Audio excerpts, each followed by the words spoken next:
प्रधानमन्त्री केपी शर्मा ओलीले भारतले कालापानी क्षेत्र लिम्पियाधुरा र लिपुलेक नेपालको भूमि भएको भन्दै फिर्ता लिएरै छोड्ने प्रश्न पार्नु भएको छ।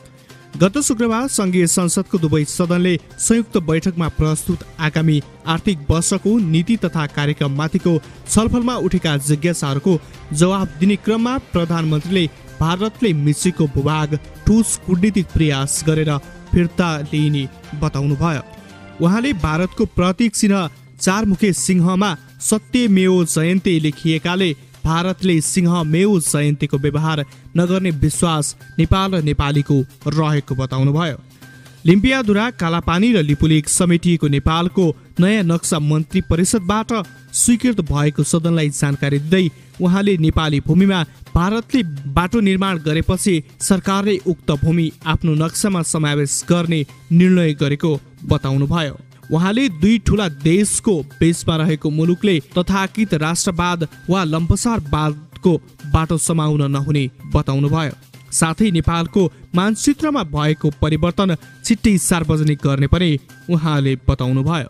संविधानको अनुसूचीमा उल्लेखित नक्सा संशोधनका लागि सदनमा संशोधन प्रस्ताव प्रस्तुत गरिने र त्यसलाई सदनले पारित गर्नुपर्नेमा आफू ढुक्क रहेको प्रधानमन्त्रीले बताउनुभयो। सार्वभौम समानताको सिद्धान्तमा विश्वास गर्दछ, व्यवहारमा विश्वास गर्दछ र स्वाधीनता र स्वाभिमानलाई आफ्नो प्राणभन्दा प्यारो मान्छ। देशभन्दा ठुलो,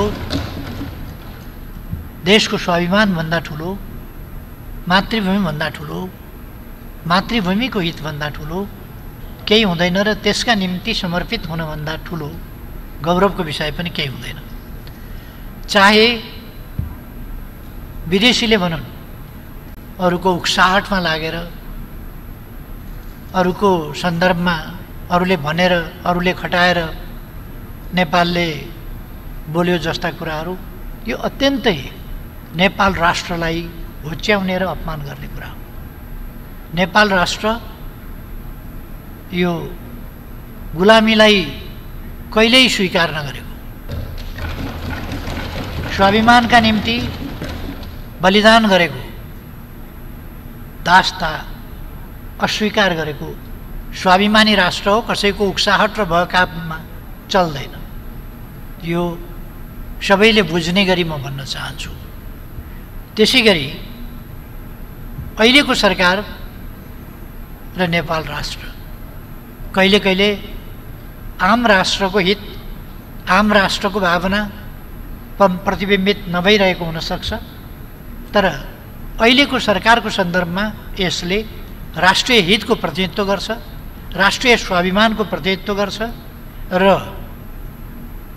राष्ट्रिय भावनाको प्रतिनिधित्व गर्छ।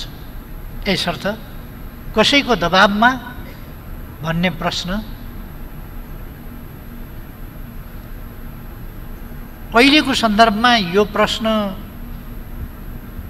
कसरी सोध्नुभयो, कसरी सोध्न सक्नुभयो मान्यजीले, मलाई अचम्म लाग्छ। कसैको दबाबमा हिजो बेलुका नक्सा जारी भएको छ, पहिले नै त्यो नक्सा अन्तिम रूपमा जारी नभइकन छाप्ने र वितरण गर्ने कुरा हुँदैन। त्यस्तै प्रधानमन्त्री ओलीले अमेरिकी सहयोग परियोजना एमसीसी जस्केलाबाट पारित गर्न नखोजिएको स्पष्ट पार्नुभयो। सोही विषयमा सत्तारूढ दलकै सांसदहरूले एमसीसी जस्केलाबाट ल्याउन खोजिएको टिप्पणी गर्नुभयो। नेपालमा उत्पादन भएको विद्युत अन्य देशमा निर्यात गर्न पनि ट्रान्समिसन लाइनको आवश्यकता पर्ने उहाँले बताउनुभयो। यति धेरै प्रोजेक्ट सञ्चालन गरिराखेका छौँ, ती अब निकट भविष्यमा पुरा हुँदैछन्। ट्रान्समिसन लाइन बनाउन 5 वर्ष 4-5 वर्ष कमसेकम लाग्छ। विद्युत उत्पादन गरेको विद्युत बोक्ने त्यो माध्यम चाहिँ हामीसँग छैन। कतिवटा हाइड्रो पावर कम्पनीहरूले उत्पादन सुरु गर्न वा कन्स्ट्रक्सन सुरु गर्न यो भोलि गएर ट्रान्समिसन लाइनको अभावको कारणले हुन नसक्ने देखेर काम रोकेर बसेका छन्। लगानी गरेर उत्पादन भएर कहाँ लाने, ढोकामा बोकेर लाने कुरा भएन, केहीमा बोकेर लाने कुरा भएन। त्यसकारण त्यसका लागि चाहिने ट्रान्समिसन लाइन त्यो अनिवार्य छ, हामी बनाउँछौँ। पहिलो कुरा। दोस्रो कुरा, एमसीसी भनेको मेरो विचारमा यस गरिमामय सदनले छलफल गरेर निष्कर्ष आफूले निकाल्नु पर्यो। अघिल्लो सरकारले वार्ता गर्यो, छलफल गर्यो, एमसीसी सम्झौता गर्यो। अविच्छिन्न उत्तराधिकारको हिसाबले यस सरकारले अघिल्लै सरकारले संसदबाट अनुमोदन गर्नुपर्ने भन्ने समेत सम्झौता गरेको हुनाले यो सरकार आएपछि यसले गरिमामय सभामुख महोदयको टेबलमा संसदको अनुमोदनका लागि प्रस्तुत गर्यो।